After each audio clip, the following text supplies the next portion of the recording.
ഒരു പുരുഷായുസ് മുഴുവൻ എന്തിനു വേണ്ടി പ്രയത്നിച്ചുവോ അത് ലഭിച്ചില്ല എന്ന് വന്നാൽ ഉളവാകുന്ന ഹൃദയവേദന വാക്കുകൾ കൊണ്ട് തിട്ടപ്പെടുത്താവുന്നതല്ല. പൊന്നു കണ്ടു മടുത്ത മോശയ്ക്ക് ധനം വേണ്ട. മിസ്രൈമിലെ രാജസ്ഥാനം പുൽക്കൊടി പോലെ നൈൽ നദിയിൽ എറിഞ്ഞ മോശയ്ക്ക് പ്രശസ്തി വേണ്ട. തിരുപ്രഭയാൽ മുഖം പ്രകാശിപ്പിക്കട്ടെ മോശയ്ക്ക് ആഡംബരം വേണ്ട. ഫറവോൻ മുട്ടുകുത്തിയ പ്രതാപത്തിന് ഇനിയും ലോകത്തിൻ്റെ മഹത്വം വേണ്ട. പിരമിഡിൻ്റെ നാട്ടിലെ വിലതീരാത്ത രത്നങ്ങൾ എന്നേ ഉപേക്ഷിച്ച ഭക്തന് വെള്ളി നാണയങ്ങളുടെ തിളക്കവും കാണണ്ട. എന്നാൽ ഒരു കാര്യം മാത്രം മോശ ആഗ്രഹിച്ചു. മുൾപ്പടർപ്പിലെ അഗ്നിനാമ്പുകൾക്ക് നടുവിൽ നിൽക്കുന്നവൻ്റെ പൂർണ്ണ രൂപം, ആകൃതി, മുഖം, സൗന്ദര്യം പൂർണ്ണമായി വ്യക്തമായി കാണണം. അതൊരു നിസാര സംഗതി ആയിരുന്നില്ല. ഫറവോന്റെ മകൻ എന്ന് വിളിക്കപ്പെടുന്നതിനേക്കാൾ ശ്രേഷ്ഠ പദവിയാണ് ക്രിസ്തുവിൻ്റെ നിന്ന വഹിക്കുന്നത്. നമ്മുടെ മുമ്പിൽ വെച്ചിരിക്കുന്ന വിലമതിക്കാത്ത ലക്ഷ്യത്തിൻ്റെ മഹത്വം ഗ്രഹിക്കാത്തതാണ് നമ്മിലുള്ള പ്രത്യാശ പലപ്പോഴും മങ്ങിപ്പോകുന്നത്. അഥവാ നാം ഈ ആയുസ്സിൽ മാത്രം ക്രിസ്തുവിൽ പ്രത്യാശ വെക്കുവാനുണ്ടാകുന്ന കാരണം. സൂര്യൻ ഉദിച്ച് അസ്തമിക്കുന്നതിന് മുമ്പ് മലിനമാകാത്ത ഒരു ദിവസം പോലും നമുക്കില്ല. മോശയോട് കണക്കിട്ട ചെറിയ ബലഹീനതകൾ നാം ഓരോരുത്തരും അറിഞ്ഞും അറിയാതെയും എത്ര തവണ ആവർത്തിച്ചിട്ടുണ്ട്. യാഗം കഴിച്ച് നിയമം ചെയ്ത വിശുദ്ധന്മാരും പെസഹ കുഞ്ഞാടിൻ്റെ നിണത്താൽ വീണ്ടെടുക്കപ്പെട്ട മൃതന്മാരും യേശുക്രിസ്തുവിൻ്റെ വിലയേറിയ രക്തത്താൽ വിലയ്ക്ക് വാങ്ങപ്പെട്ട പുതിയ നിയമ ഭക്തന്മാരായ നാമും ഒന്നു ചേർന്ന് സമ്മേളിക്കുന്ന പൊൻപുലരി ഇനിയും വിദൂരമല്ല. അതുകൊണ്ട് നാം ഓരോരുത്തരും കുടുംബമായിട്ടും സഭയായിട്ടും വിശുദ്ധീകരിക്കേണ്ട സമയമാണിത്. താൻ വാഴുകയാ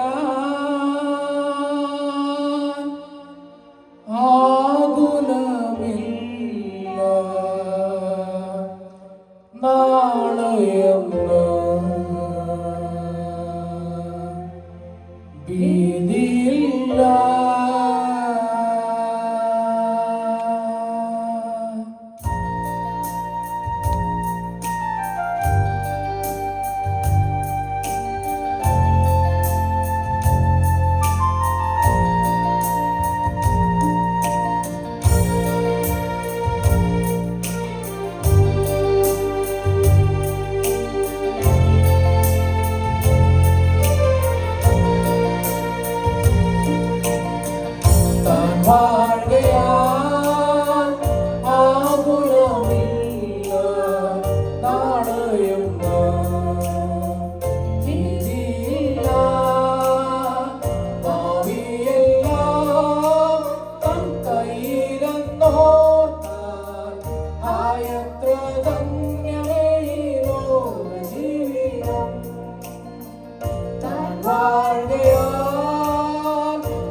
ആകുലമില്ല നാളെയുണ്ട്.